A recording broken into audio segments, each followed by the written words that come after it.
جو اپنی زندگی بنائے گا وہ دوسروں کی زندگی بگاڑے گا، جو اپنی زندگی میں بگاڑ لائے گا وہ دوسروں کی زندگی کو بنائے گا، جو اپنی زندگی میں بگاڑ لائے گا اللہ رب العزت اپنی قدرت سے براہ راست اس کو پالیں گے، چیزوں کے بغیر اس کو پالیں گے، اس کو مال کی ضرورت نہیں ہوگی، اس کو چیزوں کی ضرورت نہیں ہوگی، اس کو اسباب کی ضرورت نہیں ہوگی، اللہ کی قسم اللہ اس کو اپنی قدرت سے براہ راست پالیں گے۔ اس طرح پل کے دیکھو تو زندگی کا مزہ ہے میرے دوستوں، ایسے پلنے میں زندگی کا مزہ ہے۔ مارا ماری میں کیا، یہ تو مارا ماری ہم نے تھوڑی کرنی ہے، غیروں نے کرنی ہے، یہ چیزیں انہوں نے بنانی ہے، وہ انہی چیزوں کے لیے تو پیدا کیے گئے ہیں، ہم تھوڑی پیدا کیے گئے ان چیزوں کے لیے۔ ہاں یہ باتیں آج ایسی عجیب لگتی ہیں، عجیب نہیں ہے، اللہ کی قسم یقین صرف کمزور ہیں، یقین کا بگاڑ ہے اور کچھ نہیں، صرف یقین کا بگاڑ ہے۔ یہ باتیں حق اور سچ ہیں، آپ نے نہیں سنا یہ بات، جیسا اللہ پاک فرمانے جیسا میرا بندہ مجھ سے گمان کرے گا میں ویسا ہی ہو جاؤں گا، نہیں سنی آپ نے یہ بات؟ پھر کیوں نہیں مان رہا دل، پھر کیوں نہیں مان رہا دل، کیوں اس بات کو بول نہیں رہا، اس مجلس میں جا کے بیٹھ ہی نہیں رہا جہاں یہ بات بولی جا رہی ہے، نہ خود بول رہا ہوں نہ اس مجلس میں جا کر بیٹھ رہا ہوں، میں تو صبح کو دکان میں گھستا ہوں اور دکان کا قیدی بنتا ہوں شام تک کے لیے، دکان کا قیدی شام تک کے لیے، وہ بت پرست تو بت کے آگے سر جھکا رہا ہے، میں ان 3 دیواروں کے آگے سر جھکا رہا ہوں، پورا ٹائم میرا اس میں لگ جاتا ہے۔ پھر کیوں روتے ہو یار جب دعا قبول نہیں ہوتی، پھر کیوں روتے ہو؟ اللہ کی ذات کا استحضار اتنی دیر تک کیسے ہو سکتا ہے دکان کے اندر؟ مجھے یہ بات سمجھ میں نہیں آتی، 9 گھنٹے دکان میں بیٹھ کر اللہ کی ذات کا استحضار کیسے ہو سکتا ہے؟ مجھے بتاؤ کیسے ہو سکتا ہے اس دور میں یار؟ ہو ہی نہیں سکتا۔ اگر مسجد والے نہیں بنو گے تو اللہ کی ذات کا استحضار ہو نہیں سکتا۔ ایک نماز جماعت سے پڑھی، دوسری نماز جماعت سے نہیں پڑھی، یقین مانو اپنے دل کی کیفیت کو بدلتا ہوا محسوس کرتا ہوں، ایمان کی سطح نیچے آ جاتی ہے ایک دم سے۔ تو جو سارا دن مسجد میں نہیں جا رہا اس کا کیا حال ہوگا؟ اس کو صرف ایک ظلم ہے اس بات کا کہ میں اللہ کا حکم پورا کر رہا ہوں، اس کو دھوکہ ہے میں اللہ کا حکم پورا کر رہا ہوں۔ سوچو جو ہفتے میں 1 دفعہ جاتا ہے وہ بھی 5 منٹ کے لیے، 2 رکعت پڑھی اور باہر نکل آتا ہے، وہ کیا اللہ کے حکم پر چلے گا؟ اور سوچو جو مسجد جاتا ہی نہیں، وہ کیا اللہ کے حکم پر چلے گا؟ چل ہی نہیں سکتا میرے دوستو۔ اسی لیے اللہ کے نبی نے فرمایا جس کو مسجد جاتے ہوئے دیکھو اس کے ایمان والے ہونے کی ضمانت دو، اس کے، یہ اس نمازی کے نہیں جو یہاں اس نے ادھر نماز پڑھی ادھر چلا گیا پھر وہاں یہ کر دیا وہاں یہ بول، نہیں، جو مسجد جس کو باقاعدگی سے جاتے ہوئے دیکھ رہے ہو یہ مسجد جا رہا ہے، یہ بنے گا، چاہے یہ کتنا ہی بڑا شرابی جواری بے حیا جو کچھ بھی ہے یہ بن جائے گا، کیوں؟ یہ مسجد جا رہا ہے۔ تو میرے دوستو ایسے تو پھر بات نہیں بنے گی، پھر روتے کیوں؟ میرا یہ کام نہیں ہو رہا، میرے وہ کام نہیں ہو رہے، پھر روتے کیوں ہو؟ جب ایک آدمی اپنی ذمہ داری پوری نہیں کرتا تو پھر ذلت اس کا مقدر بنا دی جاتی ہے، ذلت اس کا مقدر بنا دی جاتی ہے۔ میں نے پہلے آپ سے کہا تھا ہمارے ساتھ وہ معاملہ نہیں ہے جو دوسروں کے ساتھ ہے، ہمارے ساتھ وہ معاملہ نہیں ہے، ہمیں ہماری، جیسے میرا بچہ ہے نا، ایک میرا بچہ ہے، وہ نافرمانی کرے گا میں تو نہیں چھوڑوں گا اس کو، میں تو پٹائی کروں گا اس کی، میں پکڑوں گا اس کو، ہمسائے کا بیٹا جو کرتا ہے کرتا پھر، ہاں تو ہمارے ساتھ معاملہ اللہ کا وہ ہے، ہم ذرا دائیں بائیں ہوتی ہیں ایک چپت آتی ہے اوپر سے، اے خبردار ادھر نہیں جانا تم نے۔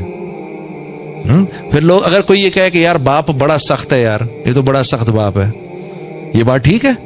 نہیں، اس کی سختی نے تو کل اس کے کام آنا ہے، اس کی سختی نے کل اس کے کام آنا ہے۔ یہی معاملہ اللہ کا اس امت کے ساتھ ہے۔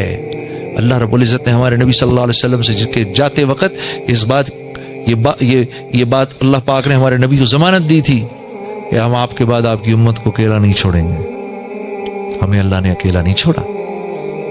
ہاں اتنا کچھ جو ہم کرتے ہیں یقین کرو میرے دوستو، اتنی بے حیائی پر تو قوم لوط ختم کر دی گئی تھی، اتنی بدمعاملگی کے اوپر تو قوم شعیب ختم کر دی گئی تھی، اتنے تکبر پر تو قوم عاد ختم کر دی گئی تھی، ہاں اتنی نافرمانی پہ تو قوم سمود ختم کر دی گئی تھی، ہاں